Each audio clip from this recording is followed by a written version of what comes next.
আমি এখন শান্তিপুরে আছি। এটা কি কদম ফুলের গাছ বলো না? ও এই গাছটা কাটবা না। আমার যে কত ফেভারিট কদম ফুল। আমাদের বাড়িতে একটা কদম ফুলের গাছ, আমি তো খেয়াল করি না, সব সময় এসে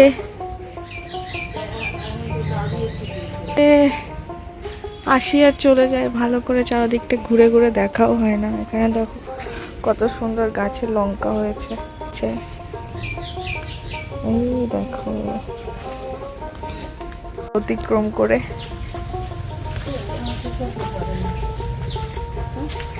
হয়েছে কোন দিকে হয়েছে? এইদিকে না, তাহলে কি করে দেখবো? গোবর সার রয়েছে এখানে।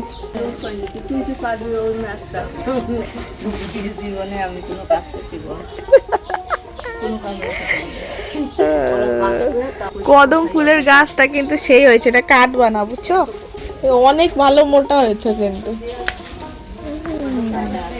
এই যে একটা লেবুর গাছ, এই আর একটা লেবু গাছ। দুটো কি একই লেবু গাছ নাকি এটা অন্য লেবু? এর পাতাটা মোটা মোটা মনে হয়, বড় বড়। এই দেখো এই একটা লেবু গাছ, এই একটা লেবু, হলুদ গাছ,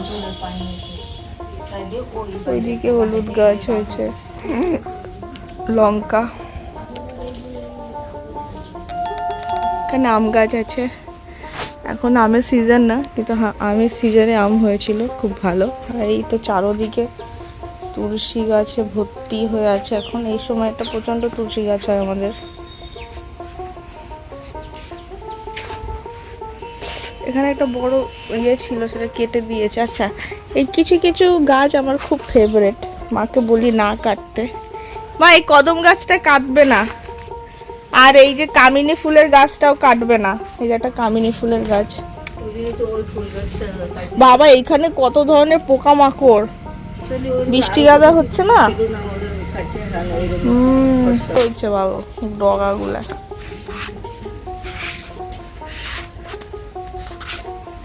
এই কাঁঠাল গাছটা, ওমা কাঁঠাল গাছের ওই ডালটা কেটে ফেলতে হবে, কেন বলো তো? কারেন্ট এবার কেটে নিও, ঝড় ঝাপটাতে কোথায় উড়ে কার গাড়ি মানে তারে পড়বে, সব কারেন্টের তারগুলো ছিঁড়ে যাবে। গাছটা কত মোটা হয়েছে, আমি আমার এরকম করে আমি নিতে পারবো না একবারে, এমন মোটা হয়েছে গাছ। দেখো গাছের গায়ে আবার পোকার বাসাও করেছে মা, কত ধরনের পোকা লেগে আছে গাছের গায়ে, তার কোনো সীমা ঠিকানা নেই। হ্যাঁ, এই যে পেয়ারা পারবো এখন, আর এই যে পেঁপে, কত রকম, কত ভালো, আরো ভালো হয় মানে এই সবজি ফল ডল, কিন্তু এত বেশি হনুমানের উপদ্রব।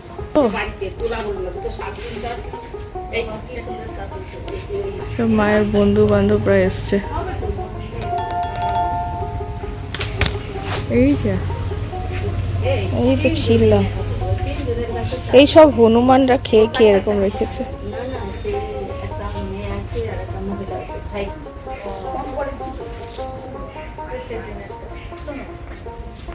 আর একটা ওখানে পাকা দেখা যাচ্ছে, ছিড়বো না, ছিড়লাম তো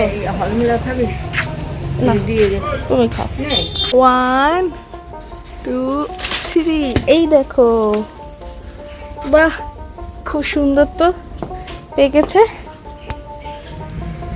ও মা অনেকটা খেয়ে নিয়েছে, দেখো কি বদমাইশ না মা, এটা দারুণ পেকেছিল। দেখো এক সাইডে বোঝা যায় না যে এটা ভালো পাকে না, হ্যাঁ এর জন্য একটু খেয়ে চলে গেছে।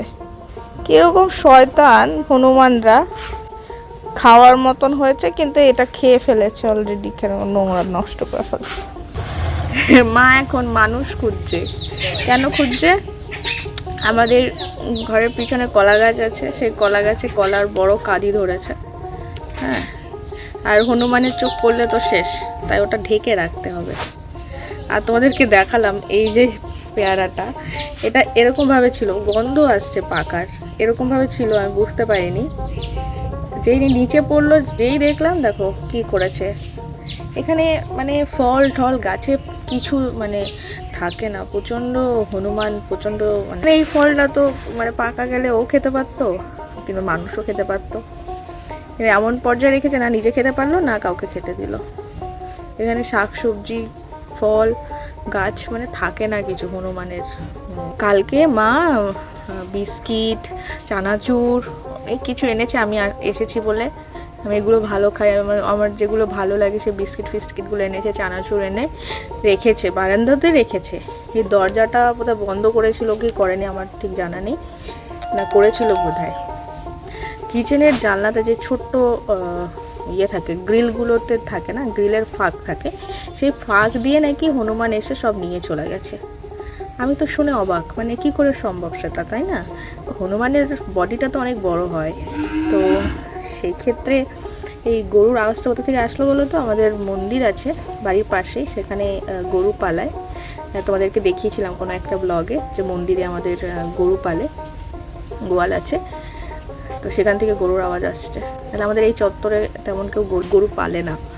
তো সেই জিনিসপত্রগুলো, কালকের ওই সমস্ত জিনিসপত্রগুলো হনুমান নিয়ে চলে গেছে। মার তো সেই কী কষ্ট করে বা কী করবে। শুধু তাই না, সবজিও নিয়ে গেছে, পেঁয়াজ নিয়ে গেছে, আলু নিয়ে গেছে, আবার কিছু কিছু অত কিছু নিয়ে যেতে পারেনি, রাস্তায় ফেলতে গেছে।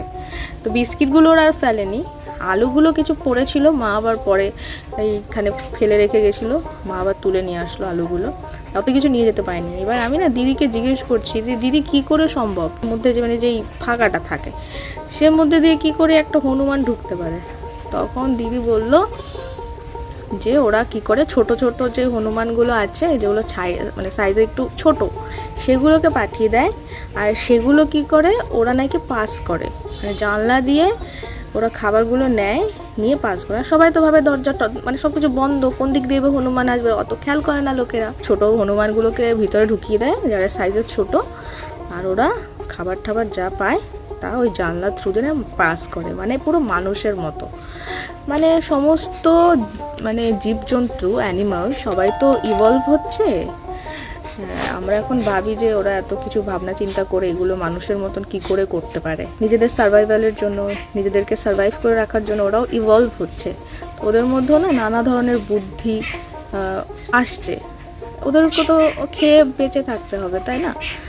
তো ওরা যখন দেখে যে নিজেরা এরকম করে করতে পারে, আমি বাচ্চাদেরকে ওরা ট্রেন করছে, হনুমানদের যে বাচ্চাগুলো হয় সেগুলোকে ট্রেন করছে কি করেছে অলরেডি, না হলে মানে ছোট হনুমানগুলো পাস করছে। আমি আর একটু দেখিনি তো, তাই তোমাদেরকে দেখাতে পারিনি। আমি শুনে তো অবাক, বলে কি হ্যাঁ এখন রান্নাঘরের জানলা যদি খোলা থাকে গ্রিলের ফাঁক দিয়ে ওরা ঢুকে পড়ে, সেটা তো অসুবিধা হয় না। এই তো অবস্থা। গাছপালা আছে, মার এগুলো মেনটেন করতে খুব কষ্ট হয়। এই যে দেখো না, কলা গাছে কলা ধরেছে, কলাগুলোকে বেঁধে রাখা যায় যাতে করে হনুমানের কাছ থেকে বাঁচানো যায়। কি হচ্ছে দেয়া হয়ে গেছে বাঁধার জন্য? আমি তো এটা জানি না, আমি দিতাম তাহলে। ঠিকই তো বলছো। ওর বাড়ি কোথায়? এখানে রাহুলের মা বাবা। এই অবস্থা, হনুমানের উপদ্রব এত বেশি এখানে যে ওমা এইটা পুরো পেকে পাকা, সে ডাসা গন্ধ হয় না বাবা, বসা যাচ্ছে না, মশা কামড়াচ্ছে। বাইরে ফেলে দিলাম, পুরো গন্ধ আসছে, ডাসা গন্ধ, তাই না? এবার ওই যে হনুমানটা খেয়েছে তার মুখে ছুঁড়ে মারতে হয়, তাকে খুঁজে বলতে হয় যে নে এবার তুই খা।